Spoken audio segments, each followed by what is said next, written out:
एक बार गौतम बुद्ध अपने शिष्यों के साथ एक सभा में बैठे हुए थे कि उस सभा में थे बुद्ध के चाहने वालों से ज्यादा उनके विरोधी थे। जिसने सभा आयोजित किए थे वह भी बुद्ध से शेयर करते थे। एक सभा का आयोजन राजा के महल में हुआ था, इसीलिए राजा के सभी मुख्य लोग उस सभा में उपस्थित हुए थे। वो बुद्ध सभा में जाने से पहले जानते थे आज की सभा में उनके विरुद्ध कोई ना कोई संयंत्र अवश्य रखा जाएगा।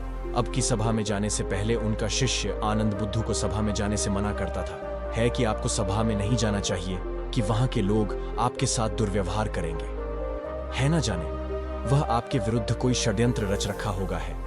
लेकिन गौतम बुद्ध अपने करुणा की वजह से अपने आप को उस सभा में जाने से नहीं रोक पाए। इस सभा की शुरुआत होते ही बुद्ध के साथ कुछ दिखे प्रश्नों से बुद्ध से ईर्ष्या करने वाले लोगों का यही प्रयास होता कि बुद्ध से कुछ ऐसा प्रश्न पूछा जाएगा जिसका उत्तर गौतम बुद्ध न दे पाए थे, परंतु बुद्ध सभी प्रश्नों का उत्तर बड़ी आसानी से दे देते थे। इस सभा में बैठे सभी लोग अपने अपने प्रश्न दूत से पूछ लेते हैं और उन्हें प्रश्नों का उत्तर भी मिल जाता है कि तभी अचानक वहां एक स्त्री आती है और बुद्ध से कहती है कि आप तो ध्यान की बातें करते हैं, ज्ञान की बातें करते हैं, मैं सत्य की बातें करते हैं, मैं आप लोगों को सत्य की राह पर चलने की दिशा निर्देश देते हैं। है कि आपके भीतर थोड़ी सी भी दया नहीं है, कि आपको मुझ अबला की कोई चिंता नहीं है जिसे आपने गर्भवती करके छोड़ दिया है। क्या आपको मेरे पेट में पल रहे बच्चे की कोई फिक्र नहीं कि उस स्त्री की बात सुनकर उस समय में हलचल मच जाता है कि लोग एक दूसरे से बातें करने लगते हैं। उस सभा में बैठे हर एक व्यक्ति खड़ा हो जाता है और कहता है आज की औरत के सुंदरी के आगे बड़े बड़े ज्ञानी भी अपने घुटने टेक देते हैं, तो फिर यह बुद्ध क्या चीज है। उसी में कोई और खड़ा होता है और बोलता है कि हमें बुद्ध से ये उम्मीद नहीं थी कि बुद्ध इतना भी नीचे गिर सकता है। इसी तरह सभी के सभी लोग खड़े होकर बुद्ध को भला बुरा कहते हैं कि बिना सत्य को जाने ही कि सत्य क्या है बुद्ध को भला बुरा कहने लगते हैं। जब सभी लोग अपने मन की भड़ास निकाल लेते हैं तब राजा कहता है कि बुद्ध आप अपनी सफाई में क्या कहना चाहोगे। है और वह राजा भी बुद्ध से ईर्ष्या करता था। वे चाहते थे कि कैसे भी बुद्ध बदनाम हो जाएगा। मैं यहाँ पर जरूरी बात आपको समझ आना चाहिए। रात की सारी घटना का बुद्ध पर कोई असर नहीं था और ना ही लोगों के शब्दों का बुद्ध पर कोई असर था और उस स्त्री के झूठे आरोप का बुद्ध पर कोई असर नहीं पड़ा।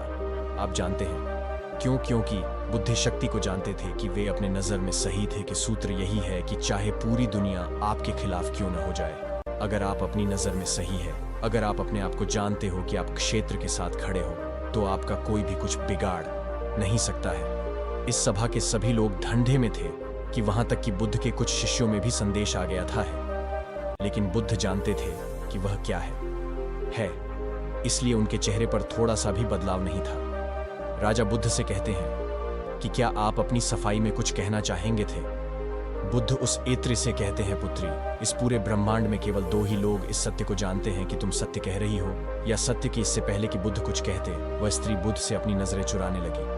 असत्य का सहारा लेने का कारण है कि अपने भीतर डर का बीज बो रहे हो कि अब यह बीज जैसे जैसे वृक्ष बनेगा या वैसे वैसे आपकी समस्या बढ़ती जाएगी। इस सभा का एक व्यक्ति उस स्त्री से खाता है, तुमने बहुत बड़ी बात कही है कि अगर यह गलत साबित होता है तो तुम जानती हो ना कि तुम्हें क्या सजा दिया जाएगा। उस व्यक्ति की बात सुनकर उस स्त्री के हाथ पैर कांपने लगते हैं और वह तेजी से वहां से दौड़ने लगती है। तेजी से भागने के कारण उस स्त्री ने अपने पेट में जो भी गठरी बांध रखी थी वह जमीन पर गिर जाती है और साइड पर सबके सामने आ जाता है कि उस स्त्री ने अपने पेट पर गठरी इस तरह बांध रखी थी जैसे लग रहा था कि वह स्त्री गर्भवती है। ए राजा उसी समय उस स्त्री को बंदी बनाने का आदेश देता है, लेकिन बुद्ध के कहने पर उस स्त्री को क्षमा कर दिया जाता है कि एक बात हमेशा याद रखिए, आपका धैर्य और आपको अपनी ही नजरों में सही होना आपको बड़ी से बड़ी समस्याओं से बचा सकता है। इस बात पर फर्क नहीं पड़ता कि कितने लोग आपके खिलाफ हैं, फर्क इस बात से पड़ता है